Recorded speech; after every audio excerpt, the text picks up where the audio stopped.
Hi!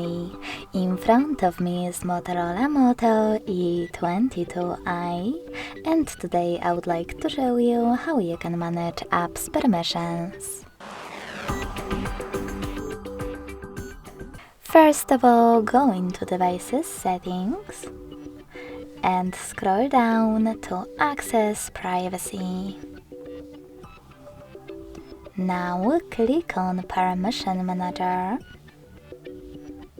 and tap on one of your device's features that you wish to manage, like microphone. Then tap on one of your apps and select the best option for you. Allow only while using the app, ask every time, or don't allow.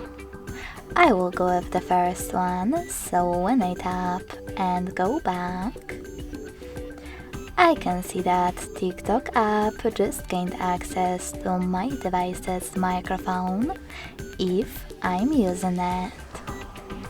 You can also pick any feature and tap on an app that you wish to manage, like for example Chrome.